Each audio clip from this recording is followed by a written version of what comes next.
Alright दोस्तों, आज आपको 20 प्लस ऐसी टिप्स एंड ट्रिक्स बताऊंगा जो आपके मैकबुक को एटलीस्ट 20 टाइम्स बेटर बना देंगी। अब चाहे आप पहले से कोई मैक यूज़ कर रहे हो या फिर अभी आपने एक नया मैकबुक लिया है, विंडोज से मैक पे स्विच कर रहे हो, चिंता मत करना, सब कुछ आसान कर दूंगा। क्या हाल है दोस्तों, मैं हूं कार्तिक AK योर टेक गाय। पहली बार आए हो चैनल पर, सब्सक्राइब जरूर कर लेना, सिर्फ एक टैप की बात है। शुरू करते हैं सबसे पहले इसका ट्रैक पैड। अब अगर आप में से कोई विंडोज से मैक पे स्विच कर रहा है तो सबसे पहले उसको इसका ट्रैक पैड ही थोड़ा अजीब लगेगा। अब क्या होता है, अगर आप किसी भी चीज़ पे नॉर्मल टैप करोगे ना तो काम नहीं करता, क्योंकि यहाँ पे ना फोर्स टच ट्रैक पैड होता है। तो आप प्रेशर क्लिक भी कह सकते हो। ट्रैक पैड पे आपको थोड़ा सा ना प्रेशर लगा के काम करना पड़ेगा, तब जाके ये काम करता है। तो इसको हम ठीक कर सकते हैं। क्या करेंगे, हम सेटिंग्स में जाएंगे, उसके बाद सीधा नीचे ट्रैक पैड वाले मेन्यू में जाएंगे और यहाँ पे हमें टैप टू क्लिक वाला ऑप्शन मिलेगा, इसको आप इनेबल कर दो। अब आप नॉर्मली किसी भी चीज़ पे सिर्फ टच करोगे ना तो भी ये काम करेगा, और आपका जो सेकेंडरी क्लिक है वो भी यहाँ पे बेटर हो जाता है। जैसे कि मुझे क्विट करना है तो ये भी काफ़ी यूज़फुल हो जाता है। अब अगर आपको अपनी आंखों पे ठीक ठाक विश्वास है और आप कलर रिलेटेड टास्क ज़्यादा करते हो, जैसे कि फोटो एडिटिंग, वीडियो एडिटिंग, तो बेटर है आप यहाँ पे डिस्प्लेज में जाओ और आपको ट्रू टोन का ऑप्शन मिलेगा, इसको आप ऑफ कर दो, नहीं तो आपकी डिस्प्ले कभी पीली कभी नीली होती रहेगी। सो बेटर है आप इसको ऑफ ही रखो। दूसरा जो चेंज है वो आप यहाँ पे कर सकते हो, अपीयरेंस में जाकर आपको अलाउ वॉलपेपर टिंटिंग इन विंडोज मिलेगा। अब काफ़ी लोगों को ये बेटर लग सकता है, कुछ लोगों को डिस्टर्ब भी कर सकता है, क्योंकि वॉलपेपर के साथ हमारी ये विंडो थोड़ी सी टिंटेड है। अगर आप इसको ऑफ कर देते हो तो आप देखोगे कि रीडेबिलिटी काफ़ी ज़्यादा इंप्रूव हो गई है पहले से। स्टिल अभी भी थोड़ा सा ट्रांसपेरेंट है, लेकिन पहले से काफ़ी बेटर लगने लगी है अभी ये। अब भाई, आप में से जो लोग आईफोन यूज़ करते हैं उन्हें पता होगा कि iCloud स्टोरेज कितनी कम मिलती है, सिर्फ 5 GB मिलती है, और ऊपर से आपने मैकबुक भी सेम एप्पल आईडी से लॉगिन किया होगा। तो बेटर है आप क्या करना, यहाँ पे नीचे iCloud में जाना, उसके बाद फोटोज़ में जाना, सबसे पहले इसको ऑफ कर देना, डन पे क्लिक कर देना। उसके बाद ड्राइव में जाना, इसको भी ऑफ कर देना, सिंक विथ मैक इसको मैं ऑफ कर दूंगा, और रिमूव फ्रॉम मैक पे क्लिक कर देना। अब एटलीस्ट आपकी जो फोटोज़ हैं और डॉक्यूमेंट्स जो आप इस मैक पे क्रिएट करोगे वो iCloud पे नहीं जाएंगे। बेटर रहता है कि इस iCloud को आप आईफोन के लिए ही रिजर्व रखो, क्योंकि जैसे आपका व्हाट्सएप हो गया या फिर मेल हो गया, नोट्स हो गए, सबका बैकअप आपका क्लाउड में ही क्रिएट होता है, तो वही काफ़ी ज़्यादा स्पेस खा लेता है। अब जैसे आपका विंडोज़ में फाइल एक्सप्लोरर होता है, वैसे ही यहाँ पे फाइंडर होता है, लेकिन उतना ज़्यादा सिंपल नहीं होता, इसको बनाना पड़ता है थोड़ा बहुत ऑर्गेनाइज करके। अब जब भी मैं फाइंडर खोलूँगा आप देखोगे रिसेंट्स वाले फोल्डर में खुलता है जाके, जो मेरे हिसाब से उतना यूज़फुल नहीं है। ज़्यादा बेटर होगा या तो ये डॉक्यूमेंट्स में खुले या डाउनलोड्स वाले फोल्डर में खुले। तो इसको हम चेंज कर सकते हैं। हमें सबसे पहले ऊपर फाइंडर में सेटिंग्स में जाना है, यहाँ पे जनरल सेटिंग्स में आपको ये वाला ऑप्शन मिलेगा, न्यू फाइंडर विंडो शो। तो यहाँ पे हम सिलेक्ट कर लेंगे डॉक्यूमेंट्स, और जब भी अब आप देखोगे, जब भी मैं फाइंडर को ओपन करूँगा तो अब ये डॉक्यूमेंट्स वाले फोल्डर में खुलेगा। अब ये जो साइड बार है यहाँ पे भी आप देखोगे कि काफ़ी सारी अननेसेसरी चीज़ें और काम की चीज़ें काफ़ी मिसिंग है यहाँ पे, तो हम इसको भी ठीक कर सकते हैं। आपको वापस वही फाइंडर की सेटिंग्स में जाना है। इस बार यहाँ पे आप साइड बार में जाओ, आप देखोगे कि यहाँ पे सबसे पहले तो नीचे रिसेंट टैग्स का ऑप्शन है, ये बिल्कुल यूजलेस है, मेरे कभी काम नहीं आता, इसको मैं ऑफ़ कर दूंगा। हम iCloud को ऑफ़ कर ही चुके हैं, तो इन दोनों ऑप्शंस का भी हमें कोई काम नहीं है। हाँ, ये वाला फोल्डर है, जैसे यहाँ पे मेरे नाम का है, आपको आपके नाम का दिखेगा, इसको आप इनेबल कर देना। काफ़ी काम का फोल्डर होता है, जितने भी आपके मेन फोल्डर्स होते हैं काम के, सारे इसी फोल्डर के अंदर क्रिएट होते हैं।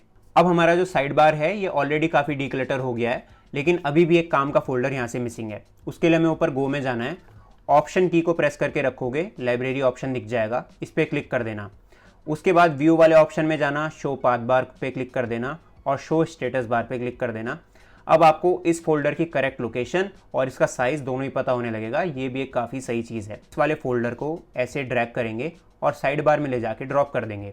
ये वाला फोल्डर यहाँ पे रहने का एक ये भी पर्पज़ है कि इस फोल्डर के अंदर आपके कैशे बहुत ज़्यादा स्टोर होते हैं, तो कई बार स्टोरेज क्लियर करते हैं ना, तो ये वाला फोल्डर काम आ जाता है। जो कहीं नहीं मिलता वो इस फोल्डर में मिल जाता है। अब ये जो फाइल्स हैं यहाँ पे आइकन के जैसी दिख रही हैं, उतनी अच्छी नहीं लग रही, तो मैं यहाँ पे एज अ लिस्ट प्रेफर करता हूँ। इससे इनका साइज़, मैंने कब ये फाइल्स क्रिएट करी हैं, सब पता चल जाता है मुझे। दूसरी एक और चीज़ आप नोटिस करोगे कि जो फोल्डर्स हैं ना, ये फाइल्स के साथ मिक्स हो रखे हैं, ये हम और बेटर ऑर्गेनाइज कर सकते हैं। हम फाइंडर में जाएंगे, सेटिंग्स में, उसके बाद एडवांस में चले जाएंगे। यहाँ पे आपको ये इन window when sorting by name का ऑप्शन मिलेगा, इसको आप चेक कर देना। अब जो आपके फोल्डर्स हैं ना, सारी जगह पर टॉप पे चले जाएंगे, सो ये ऑर्गेनाइज काफ़ी ज़्यादा बेटर हो जाता है पहले के मुकाबले। अब कई बार हमें फाइल्स को एयर ड्रॉप करना पड़ता है, तो यहाँ पे टूल बार में आप जाओ, डबल टैप करो, उसके बाद कस्टमाइज टूल बार पे क्लिक कर दो, तो यहाँ पे आपको एयर ड्रॉप का ऑप्शन मिलेगा, इसको ले जाके शेयर बटन के पास आप डाल सकते हो। और चाहो तो ये जो टैग्स का ऑप्शन है ना, अब इसका भी कोई ऐसा खास काम है नहीं, चाहो तो इसको भी आप रिमूव कर सकते हो इस तरीके से। मैं पड़ा रहने देता हूँ। और डन पे क्लिक कर दो। अब आसानी से आप किसी भी फाइल को इस तरीके से एयर ड्रॉप कर पाओगे। अब मैकओएस के अंदर एक स्पेशल फोल्डर होता है स्मार्ट फोल्डर, लोगों को इसके बारे में ज़्यादा पता नहीं है, लेकिन ये काफ़ी यूजफुल चीज़ होती है। मैं काम करता हूँ, इसको डायरेक्टली क्रिएट करता हूँ और फिर आपको बताता हूँ कि क्या यूज़ है इसका। यहाँ पे आपको फाइल में जाना है, उसके बाद आपको यहाँ पे न्यू स्मार्ट फोल्डर का ऑप्शन मिलेगा। मैं अब यहाँ पे स्क्रीनशॉट्स के लिए इसको चाहता हूँ कि स्मार्ट फोल्डर बने, सारे स्क्रीनशॉट्स नो मैटर किस फोल्डर के अंदर है कहीं पे भी मुझे एक जगह पे दिखें। तो मैं क्या करूँगा, यहाँ प्लस आइकन पे क्लिक करूँगा, काइंड। अब एक स्क्रीनशॉट एक इमेज होता है, तो यहाँ से मैं इमेज सिलेक्ट कर लूँगा। उसके बाद मैं एक और फिल्टर लगाऊंगा इसके ऊपर। यहाँ पे इसका जो नेम है वो मैं चाहता हूँ कि स्टार्ट हो, अब स्क्रीनशॉट जितने भी है स्क्रीनशॉट नाम से स्टार्ट होते हैं, तो मैं स्क्रीन शॉट यहाँ पे लिख देता हूँ। उसके बाद मैं यहाँ पे सेव पे क्लिक करता हूँ और इसका मैं नाम देना चाहूँगा स्क्रीनशॉट्स, ठीक है। और यहाँ पे मैं मेक श्योर करूँगा कि ऐड टू साइड बार वाला ऑप्शन टिक हो और सेव पे मैं क्लिक कर दूँगा। अब ये मेरा जो है स्क्रीनशॉट्स वाला स्मार्ट फोल्डर बन गया।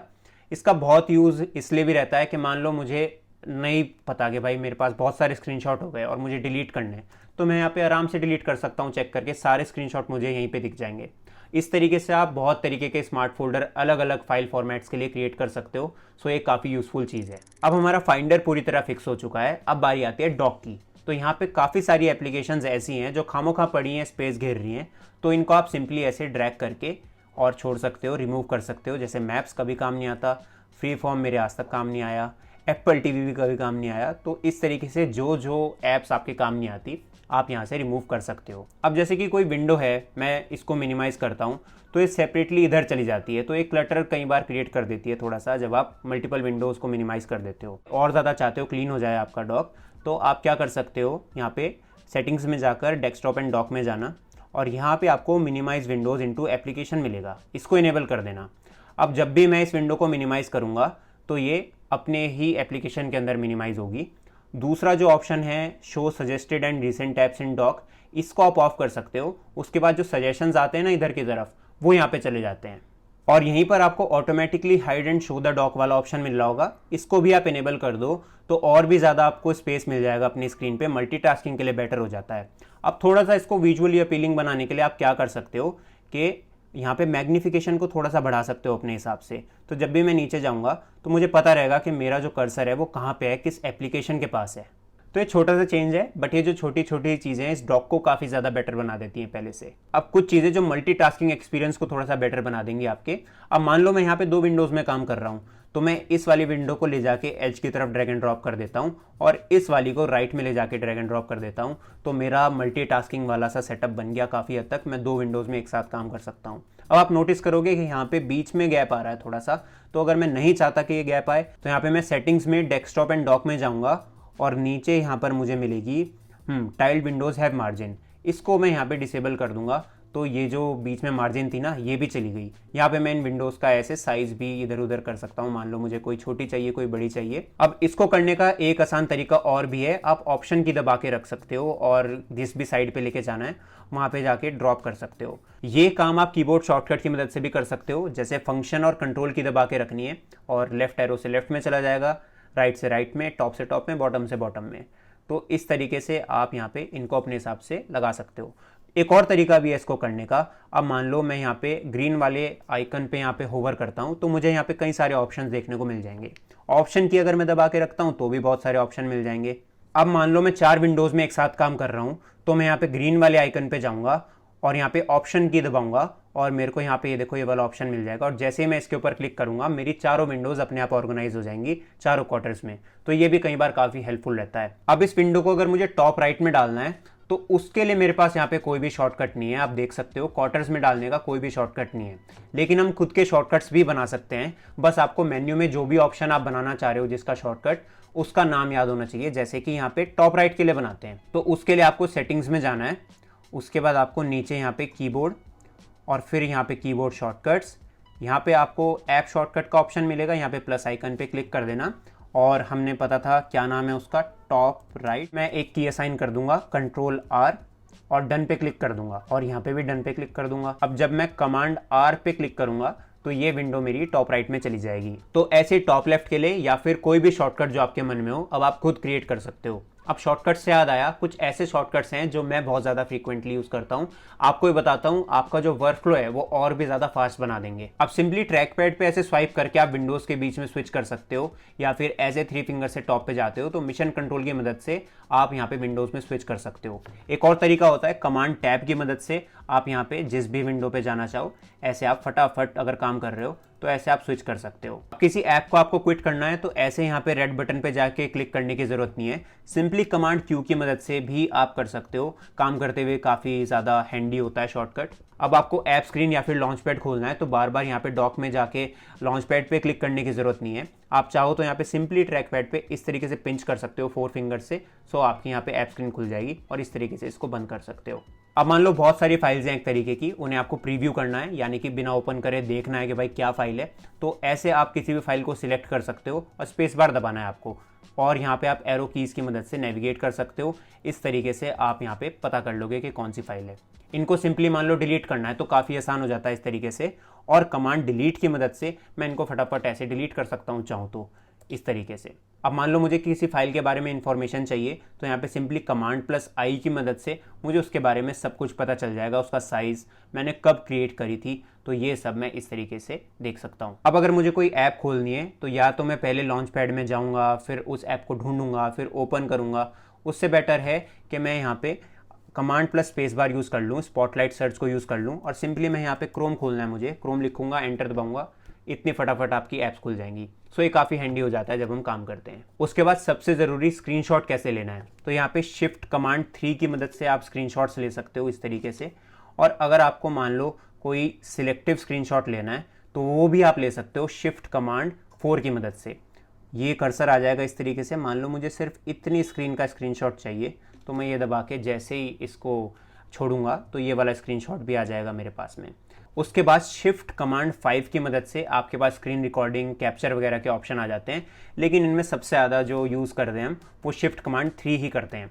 अब मैंने आपको स्क्रीनशॉट लेना तो सिखा दिया, धीरे धीरे आप देखोगे स्क्रीनशॉट जो है डेस्कटॉप पे आ रहे हैं, ये पूरा का पूरा भर जाता है थोड़े दिन के बाद।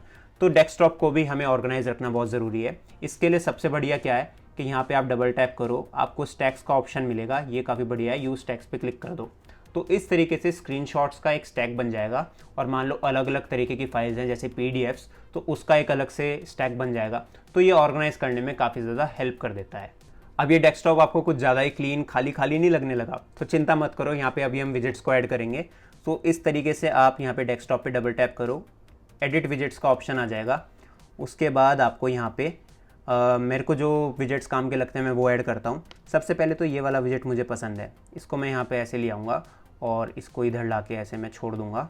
उसके अलावा मेरे को एक नोट्स में अच्छा लगता है, एक ये वाला विजेट मेरे को पसंद है। इसके अलावा एक और विजेट जो मैं यहाँ पे रखना पसंद करता हूँ वो है ये वाला, रिमाइंडर्स के लिए। अब ये पहले से काफ़ी बेटर हो गया है, लेकिन अभी हम इसको और भी ज़्यादा बेटर लुकिंग बना सकते हैं। हम क्या करेंगे, सेटिंग्स में जाएंगे, उसके बाद डेस्कटॉप एंड डॉक में जाएंगे, और यहाँ पे हमें नीचे यहाँ पे ऑप्शन मिलेगा विजेट्स का, यहाँ पे ऑटोमेटिक है, मैं इसको मोनोक्रोम कर देता हूँ। तो जैसा पीछे था, अब जब मैं इसको कट करूँगा, डेस्कटॉप पे जाऊँगा तो ये ऐसा ही रहेगा, ब्लेंड इन हो जाएगा हमारे वॉलपेपर के साथ। सो इस तरीके से मोनोक्रोम लुक जो है एक काफ़ी मिनिमलिस्ट सा लुक दे देता है, और हमारा बैकग्राउंड में जो वॉलपेपर है उसके साथ ब्लेंड इन रहेगा हमेशा। मुझे पहले से काफ़ी ज़्यादा बेटर लगता है। अब वॉलपेपर्स की बात हो ही रही है तो भाई ये वाला जो वॉलपेपर है मैंने डाउनलोड किया हुआ है, अभी बताता हूँ कहाँ से। लेकिन जो मैक के वॉलपेपर्स हैं हमारे पास में वो आप देखोगे काफ़ी ज़्यादा लिमिटेड हैं। ठीक है वॉलपेपर्स, लेकिन आप जल्दी बोर हो जाओगे इनसे भाई।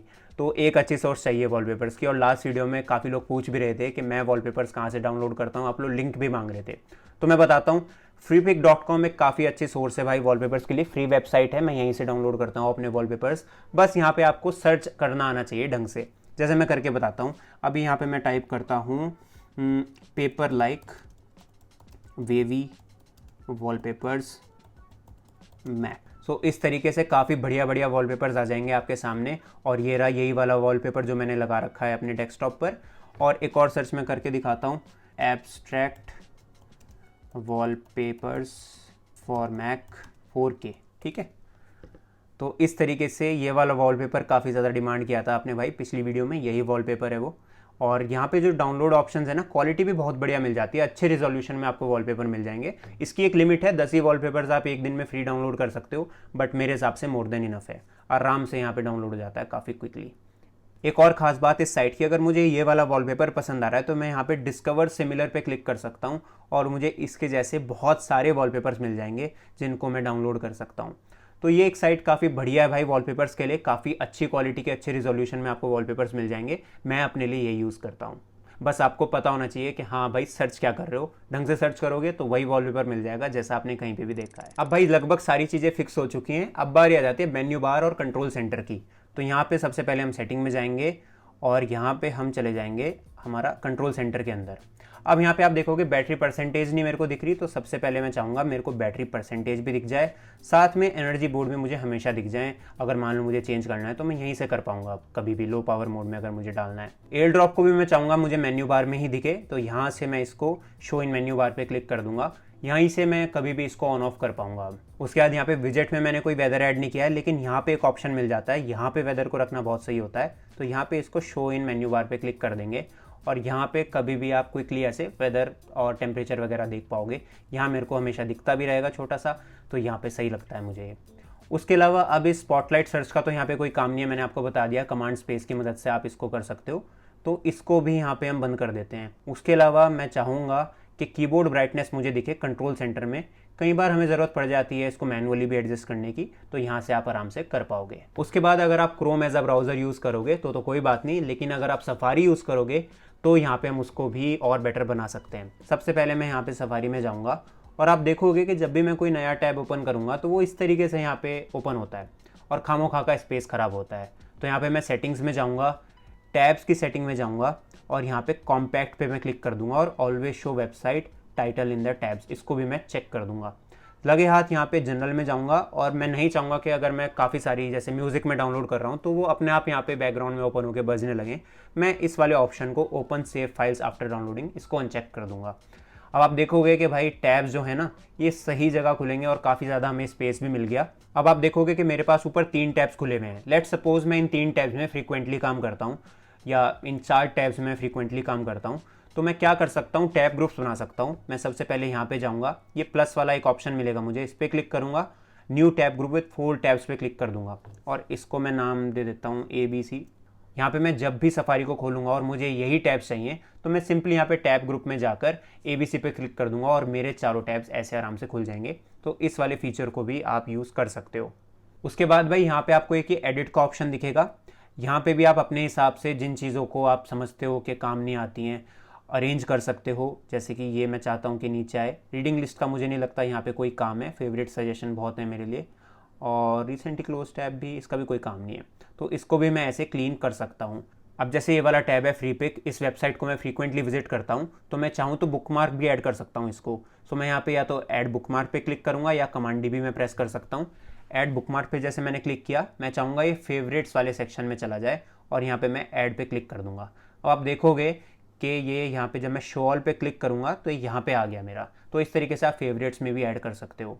अब अगर आप कंटेंट देखना काफ़ी पसंद करते हो जैसे OTT प्लेटफॉर्म्स पर, मान लो मैं यहाँ पे प्राइम वीडियो देखना काफ़ी पसंद करता हूँ, तो मैं यहाँ पे बार बार सफारी में आके मुझे इसे खोलने की ज़रूरत नहीं है। मैं यहाँ पे फाइल में जाऊँगा और यहाँ पे ऐड टू डॉक पे क्लिक कर दूंगा। अब मुझे इसका नाम बस इतना चाहिए, मान लो प्राइम वीडियो, ठीक है, और ये इसको मैं यहाँ पे ऐड पे क्लिक कर दूंगा।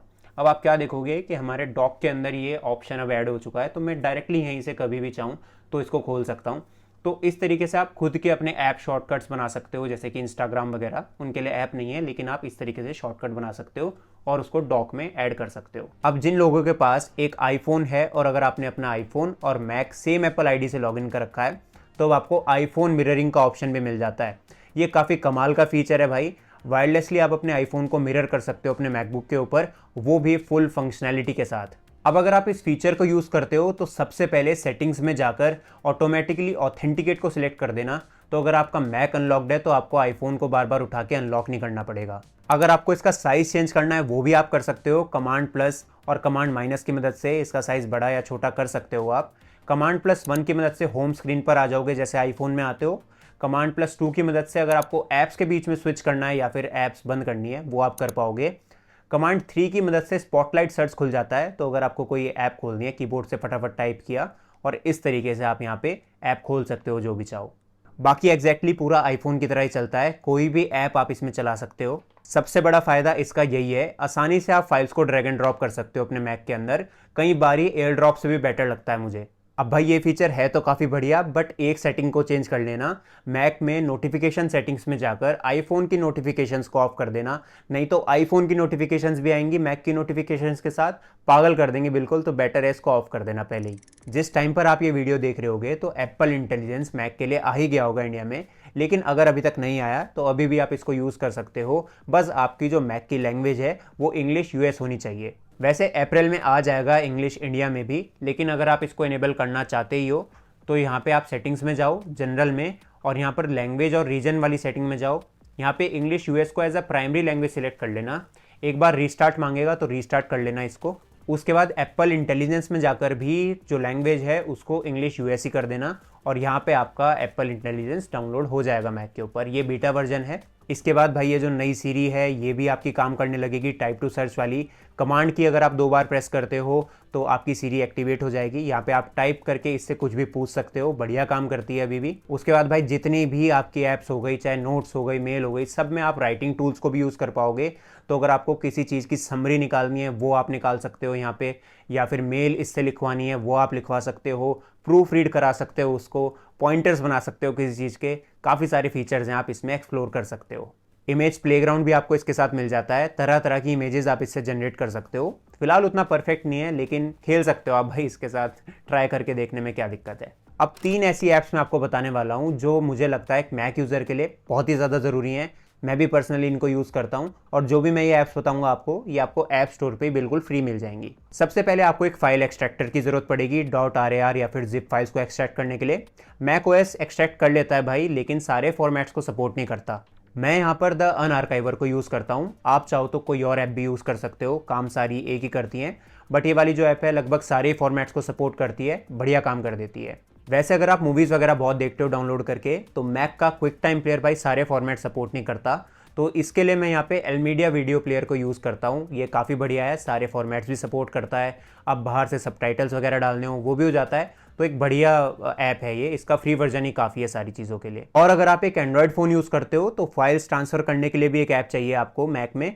तो यहाँ पे मैं लोकल सेंड को यूज़ करता हूँ, वायरलेस ट्रांसफ़र करती है, फाइल साइज़ की भी कोई लिमिट नहीं है, बड़ी बड़ी फाइल्स भी भेज देती है, और स्पीड भी इस ऐप के अंदर अच्छी मिल जाती है। बस हाँ, दोनों डिवाइसेस पे इंस्टॉल होनी चाहिए, आपके एंड्रॉयड वाले पे भी और आपके मैकबुक में भी ये ऐप।